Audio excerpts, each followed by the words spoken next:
Bonjour à tous, bienvenue dans ce nouvel épisode de la cuisine des composites. Titre dont vous pouvez vous procurer le livre sur Amazon en français et en anglais.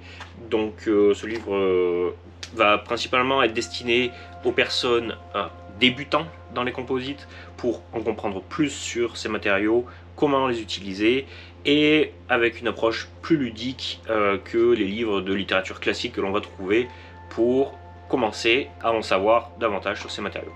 Donc forcément, je vous incite à aller vous procurer une version Kindle ou papier et on se retrouve tout de suite pour la deuxième partie des ingrédients.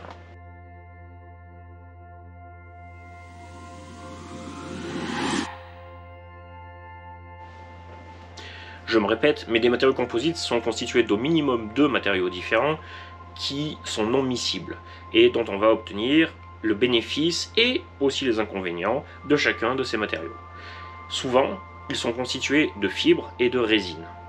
Et aujourd'hui, on va vraiment faire le point sur ces ingrédients-là que sont les fibres.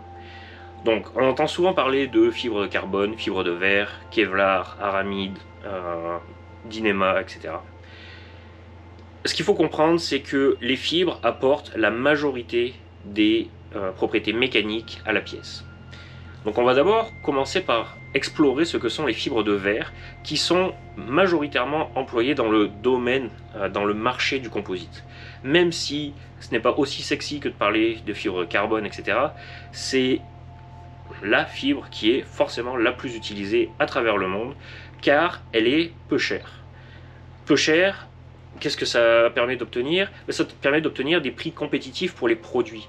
Et même si les performances ne seront pas aussi hautes, aussi élevées qu'avec du carbone et de la résine époxy par exemple, on va quand même être capable d'aller chercher des propriétés mécaniques, des ratios de rigidité-poids qui seront quand même intéressantes et qui peuvent être utilisées à travers de nombreuses applications.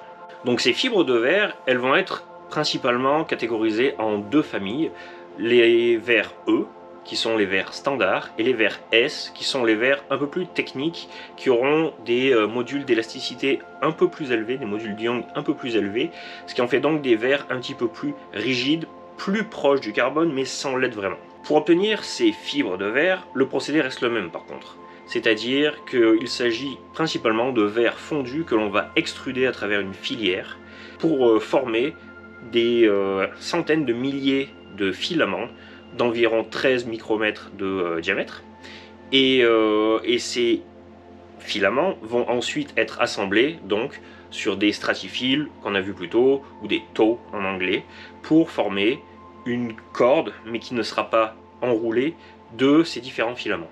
Tous les filaments, encore une fois, de verre, les fibres de verre seront parallèles les unes aux autres sans être entourées les unes autour des autres.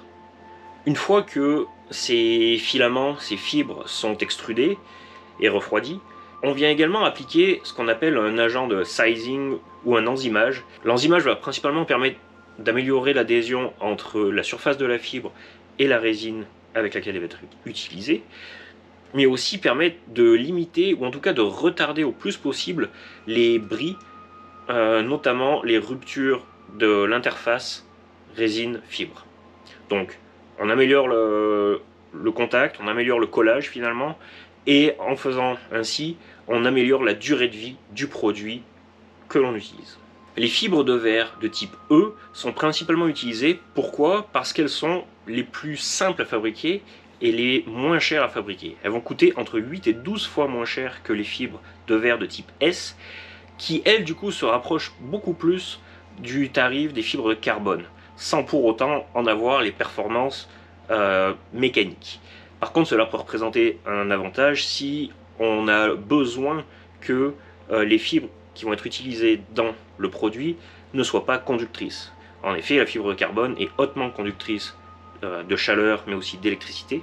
Et donc, dans une application où l'on voudrait isoler deux composants, par exemple, thermiquement ou électriquement, alors il peut être intéressant d'utiliser des fibres de type S qui seront un peu moins chères que le carbone, mais qui auront des propriétés proches et non conductrices.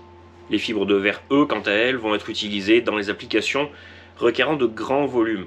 Les pales d'éoliennes, les coques de bateaux, Généralement, tout ce qui est capot de voiture, aftermarket, donc tout ce qui est fabriqué pour la compétition, etc. Lorsqu'on entend le mot capot en fibre, c'est généralement de la fibre de verre, ce n'est pas de la fibre de carbone, sauf si c'est explicitement décrit. Et même là, souvent, il s'agit d'une surface en fibre de carbone avec un tissu carbone, et derrière, on va retrouver de la fibre de verre. Pourquoi? Pour le coût, tout simplement, la praticité d'acquisition et la mise en forme qui est légèrement plus facile quand même que l'utilisation de la fibre de carbone. Quelques faits à noter avec la fibre de verre. Donc c'est une fibre qui est blanche visuellement lorsqu'elle est sèche, c'est-à-dire non imprégnée de résine, mais qui a tendance à devenir translucide, voire transparente en fonction des grammages que l'on va utiliser. Et donc ça peut être utilisé aussi pour recouvrir une surface et la protéger contre les éléments. Par exemple, on va pouvoir recouvrir du bois avec une fine couche de fibre de verre de 15-30 grammes par mètre carré avec une résine, et en fait elle va simplement, la fibre de verre, le tissu que l'on va utiliser va simplement disparaître mais protéger les éléments en dessous. On s'en sert notamment pour, par exemple, les skis. Les surfaces supérieures sont généralement en fibre de verre, mais lorsque l'on voit le noyau en bois de certains skis, il y a quand même au-dessus du bois une couche de fibre de verre qui va apporter rigidité, mais également protection du bois contre les éléments, donc l'eau, l'humidité, et avec les températures souvent négatives, par exemple pour les skis, éviter l'éclatement du bois. Petit point santé et sécurité. Lorsque l'on manipule des fibres, quelles qu'elles soient, que ce soit fibre de verre, carbone, aramide, etc., il est toujours important de porter au minimum un masque respiratoire avec cartouche, mais aussi des gants et des manches longues, car les fibres, en étant de diamètre très petit, donc de 7 microns pour les fibres de carbone, 13 microns pour les fibres de verre, ont tendance à voler en l'air et à être très irritantes. La fibre de carbone ayant un diamètre de 5 microns, son diamètre est inférieur à la capacité que les alvéoles pulmonaires ont pour filtrer ces fibres. Donc il est vraiment très important de porter les éléments de sécurité lorsque l'on travaille avec les fibres, surtout dans les étapes de finition, dans les étapes de ponçage par exemple, qui vont malheureusement être souvent nécessaires, voire même obligatoires dans la production de pièces en composite. C'est vraiment un élément de sécurité à ne pas négliger. On n'a qu'une seule vie, ça serait bête de la gâcher parce qu'on n'a pas voulu mettre un masque avec cartouche juste pour finaliser quelques pièces en composite. Donc rappelez-vous bien, votre corps ne sera pas capable de filtrer ces particules-là, elles sont trop fines. Donc utilisez un masque pour tout ce qui est en contact avec la peau, des vêtements de protection, des vêtements longs, potentiellement à usage unique ou lavable, etc. Mais faites attention, on ne rigole pas avec ces matériaux. Passons maintenant aux fibres de carbone, celles qui généralement intéressent le plus les gens quand on parle de composite. Donc les fibres de carbone, à la base, qu'est-ce que c'est? Ce sont des filaments, des fibres thermoplastiques, donc simplement comme on pourrait retrouver des filaments pour faire des t-shirts synthétiques, qui ont subi des traitements thermiques afin de retirer tous les atomes autres que les atomes de carbone présents dans la chaîne de polymères initialement présente. Il existe principalement deux précurseurs de carbone, le PAN, donc polyacrylonitrile, qui va être majoritairement utilisé dans les applications les plus courantes où on va retrouver de la fibre de carbone. Et il existe également les fibres ex-pitch, donc fabriquées à partir du mésophase pitch, qui permet d'obtenir une forme similaire de fibre de carbone, mais ayant des propriétés mécaniques et physiques légèrement différentes. Donc, comment est-ce qu'on obtient des fibres de carbone depuis un polymère, depuis son précurseur? Que ce soit depuis un précurseur polyacrylonitrile ou pitch, les procédés se ressemblent en grande partie. Dans une première étape, on doit obtenir des filaments, des fibres de ces précurseurs. Ces précurseurs sont généralement fondus à travers une extrudeuse qui, elle, va tourner pour créer au contact de l'air un refroidissement immédiat et former ainsi ces filaments. Une fois les filaments créés, on va les oxyder c'est-à-dire qu'on va les faire chauffer entre 200 et 300 degrés Celsius pendant 30 minutes à 3 heures en fonction des fabricants, dans une atmosphère standard, c'est-à-dire avec oxygène, etc., afin de les pré-oxyder. Cela va les rendre capables d'endurer les étapes suivantes de carbonisation. L'étape suivante, donc la carbonisation, elle va être réalisée sous atmosphère inerte, ou en tout cas sous atmosphère d'azote, entre 1200 et 1500 degrés. Et durant cette phase-là, pendant plusieurs minutes, les composés organiques qui composent le précurseur vont être sortis finalement des fibres. À la fin de ce procédé-là, de carbonisation, on aura à peu près 90% de la fibre qui sera constituée uniquement d'atomes de carbone et le restant qui pourra être encore composé de 8 à 10% d'azote, 1% d'oxygène, 1% d'hydrogène, qui sont vraiment les reliquats de l'étape de carbonisation qui n'aura pas suffi à cause de la température encore trop faible pour faire réagir tous les composés organiques. S'ensuit alors la dernière étape de fabrication des fibres de carbone, qui est la graphitation. Dans cette étape-là, on augmente encore les températures à 2200-2500 degrés Celsius, pendant quelques minutes seulement, toujours sous tension, afin de permettre un alignement des fibres et des cristaux de carbone qui composent les fibres. Et à la fin de ce procédé-là, 99,9% de la fibre est uniquement composée d'atomes de carbone. Toutes ces étapes en font que la fibre de carbone est très rigide dans l'axe des fibres, mais également fragile hors axe. C'est-à-dire, en transverse, elle aura un manque de flexibilité dû à sa structure qui est principalement formée de cristaux de carbone et qui donc ne seront pas capables de se déformer très facilement. Donc ça nous intéresse d'un côté car on veut avoir un maximum de ratio rigidité-poids. Donc ici on va avoir rigidité maximum grâce à une formation cristalline et un poids minimum car on n'a pas de polluants autres que les atomes de carbone. Par contre, le manque de flexibilité va nous poser des problèmes dans le futur sur des pièces qui vont demander de très grandes déformations ou lors d'impact lorsque la déformation locale va être très importante.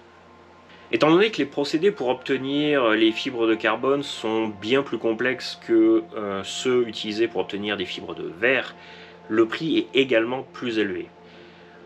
En général, on va être aux alentours de 10 fois le prix.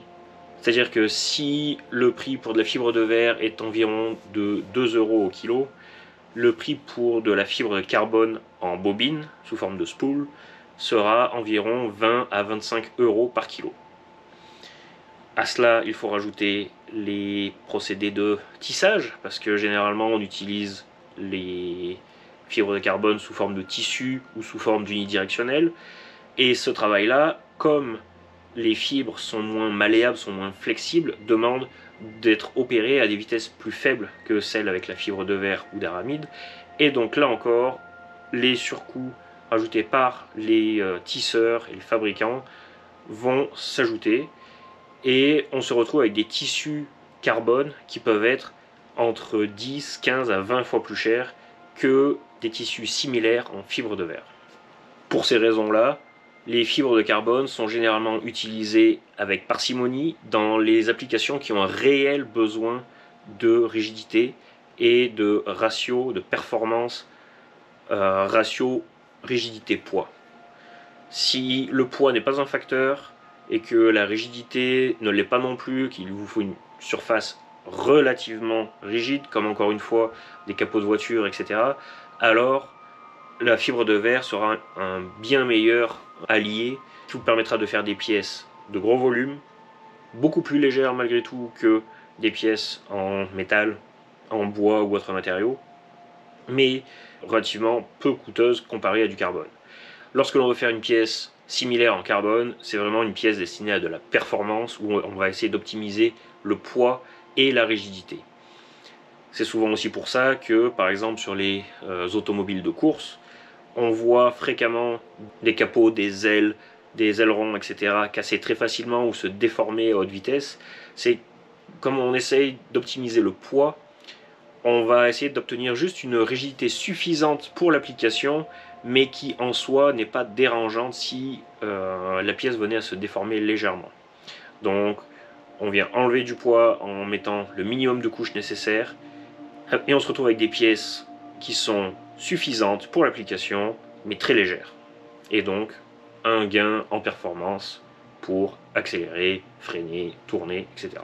Les fibres d'aramide, plus connues sous le nom de Kevlar, qui est un nom déposé de la marque Dupont, donc il faut faire attention lorsque l'on emploie ce terme, ont été très utilisées il y a de cela quelques années, car on vantait les propriétés de résistance balistique, anti-pénétration sur les gilets pare-balles, etc. Et dans le composite, on s'en est beaucoup servi, car leur densité est plus faible que celle du carbone ou de la fibre de verre, et avec des rigidités qui sont entre les deux. Cela permet d'obtenir des produits qui sont relativement souples, qui ne vont pas casser en plusieurs morceaux, qui n'auront pas la fragilité de pièces en carbone époxy par exemple, qui auront tendance à casser vraiment en deux morceaux distincts une fois leur seuil maximal dépassé. Les pièces en aramide, elles auront tendance à rester en un seul et même morceau, même si elles sont brisées. Le problème de ces fibres-là est justement leur utilisation, leur mise en pratique. Car si elles sont difficiles à couper, elles sont difficiles aussi à couper pour former des pièces. Il faut donc des outils spéciaux, des ciseaux spéciaux, etc. pour les manipuler. Notamment pour la simple et bonne raison que les fibres ont tendance à rouler les unes sur les autres. Et lorsque vous allez vouloir utiliser des ciseaux pour les couper, eh bien, les fibres vont simplement rouler les unes sur les autres et sans jamais être pincées entre les deux lames de ciseaux. Et donc, elles vont être très difficiles à couper, très pénibles. Quelques techniques pour ça, simplement appliquer du scotch de masquage des deux côtés du tissu à découper. Cela évite que les fibres ne bougent trop, et donc avec des ciseaux standards, vous arriverez à vos fins. Autre technique, utiliser des ciseaux que l'on va appeler d'électriciens, qui sont légèrement crantés en fait, et de la même façon qui vont éviter que les fibres roulent et s'échappent sous la pression des deux lames des ciseaux. Alors tout cela paraît très bien. Une fibre plus légère que le carbone, plus légère largement que la fibre de verre, avec une densité de 1,45 comparée à 1,8 et 2,54. Un prix qui est compris entre la fibre de carbone et la fibre de verre, et une rigidité également comprise entre les deux. On se dit, il faudrait l'utiliser partout, c'est révolutionnaire. Le problème qu'il y a, c'est que les fibres d'aramide reprennent énormément l'humidité. Elles absorbent l'humidité si elles sont au contact donc d'une surface extérieure, etc. Et elles sont sensibles aux UV. Et dans les deux cas, que ce soit uniquement les UV ou uniquement l'humidité, elles perdent jusqu'à 2 fois leurs propriétés mécaniques en utilisation. Et là, elles vont se dégrader.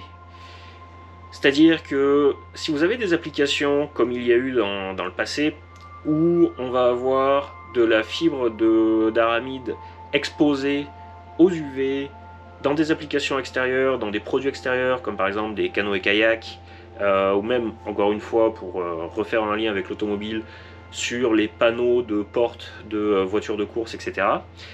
Eh bien, s'il n'y a pas de peinture pour les protéger, et pas de gel coat ou de vernis pour éviter un contact direct entre l'humidité extérieure environnante et la fibre, eh bien, petit à petit, ces fibres-là vont se dégrader et les pièces vont simplement se décomposer. Donc se décomposer, il faut être, c'est un petit peu extrême, mais finalement les fibres vont absorber l'eau en leur sein, et par exemple si vous êtes ensuite exposé à des températures négatives, l'humidité va gonfler, faire craquer la résine, délaminer fibres, résine, etc. Et au final votre pièce ne servira plus à rien. Donc très attention sur ces produits-là. Si le Kevlar, l'aramide est utilisé à l'intérieur d'un laminé comme une option de maintien de pièces post-rupture, très bien. Si c'est utilisé pour la protection des impacts, très bien, mais à condition qu'elle soit protégée de l'environnement extérieur, protégée des UV, et aussi que les fibres aient été séchées et protégées des UV avant l'utilisation au sein du laminé. Donc on va veiller à déshydrater les tissus qui vont être utilisés en Kevlar avant toute utilisation et bien sûr dans un environnement contrôlé.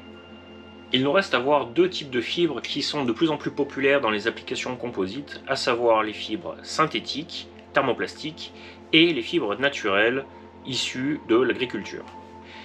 Les fibres thermoplastiques ou synthétiques sont principalement utilisées pour absorber les chocs, les vibrations, et également utilisées sous forme de fibres de sécurité, encore une fois un peu comme l'aramide, dans le cadre où une pièce en composite en carbone, en fibre de verre casserait, ces fibres-là seraient capables de maintenir la pièce en un seul et même morceau, et donc éviter une catastrophe.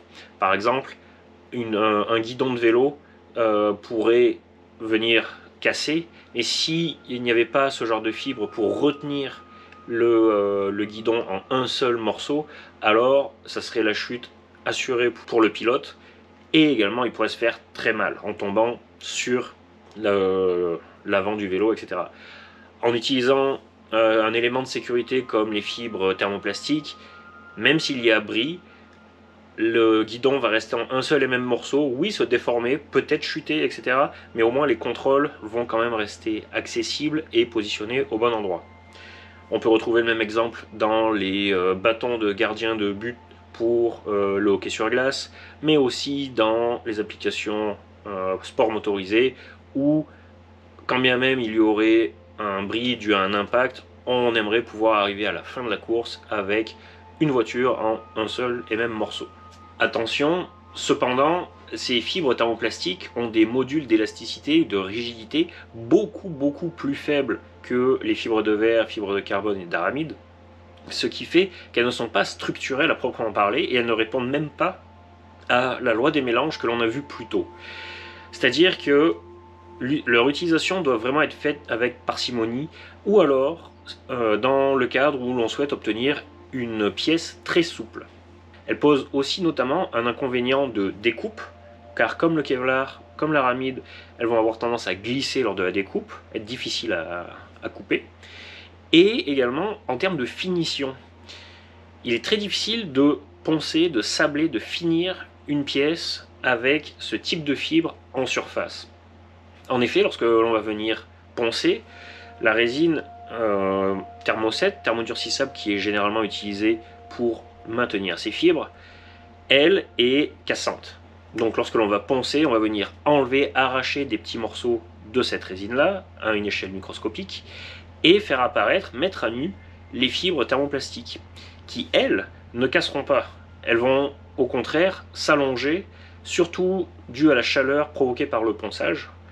Et cela va créer en surface des espèces de petits résidus de filaments, de fibres, de poils, qui sera impossible à poncer, à sabler. Et le seul moyen d'obtenir quelque chose de propre, et il faut bien utiliser les guillemets car ce n'est vraiment pas un fini polymiroir comme on pourrait voir sur d'autres pièces en composite, c'est de brûler la surface à la flamme, par exemple, ou exposée à de fortes chaleurs sur une période de temps très courte. On va ainsi brûler la fibre, la portion de fibre qui est à l'extérieur de la résine, qui est exposée aux éléments, et se retrouver avec une surface relativement lisse. Mais encore une fois, ce n'est pas une surface parfaitement lisse, et dans le cadre où l'on voudrait appliquer une peinture par-dessus, un vernis, des graphiques, etc., cela va générer beaucoup de problèmes pour la finition. Donc il est recommandé de finir par-dessus ces fibres thermoplastiques avec une légère couche de fibre de verre qui sera du coup transparente, translucide une fois imprégnée de résine, et qui permettra d'être utilisée comme couche sacrificielle pour améliorer l'état de surface des pièces. Par ailleurs, cette technique d'utiliser une couche sacrificielle de fibre de verre de très faible poids par mètre carré, donc 5 à 30 grammes par mètre carré, est souvent utilisée également pour tous les textiles qui seront colorés, qui seront teintés. Par exemple, on peut retrouver de la fibre de carbone aluminisée, de la fibre de verre aluminisée, voire même de la fibre de carbone colorée, comme la marque Hypetex, qui commercialise ces fibres, ces tissus de carbone colorés. Et il est important d'utiliser cette couche sacrificielle lorsque l'on veut finir ces pièces-là. Elles vont protéger les fibres en dessous, mais tout en étant transparentes et en ajoutant qu'un poids très faible à la pièce. Cela va donc nous permettre d'avoir un fini polymiroir, sans toucher aux fibres en dessous, qui seront, elles, plus visibles si elles sont endommagées. Enfin, le dernier type de fibres que l'on va découvrir aujourd'hui, ce sont les fibres naturelles. Donc, qui vont être faites à partir de chanvre, de jute, de sisal, etc. Toutes ces fibres ont la même notoriété d'un point de vue marketing, c'est-à-dire qu'on vend quelque chose qui est propre, qui vient de la nature, qui vient de l'agriculture, qui est plus responsable que des fibres qui sont synthétiques ou qui ont subi un traitement thermique important comme la fibre de verre ou la fibre de carbone. Cependant, ce n'est pas vert pour autant.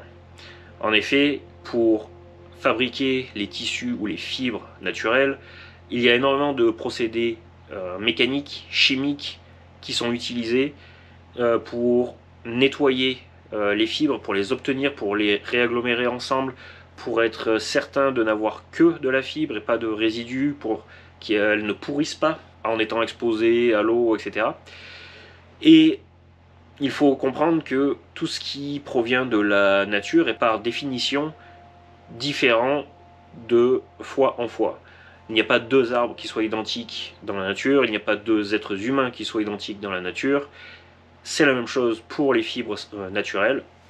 On peut homogénéiser le tout, on peut avoir des propriétés mécaniques qui seront moyennes sur un gros volume, mais il en restera toujours que le champ de chanvre situé en Normandie ou celui situé au Mexique, etc., sera différent. Et les propriétés mécaniques de ces fibres-là seront donc différentes et variables.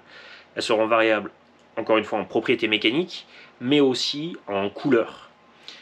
Donc c'est quelque chose qui peut être intéressant d'un point de vue design, qui peut être intéressant d'un point de vue esthétique, mais attention malgré tout pour tout ce qui est structurel, car la variabilité structurelle, elle, est généralement un ennemi du design de pièces en matériaux composites.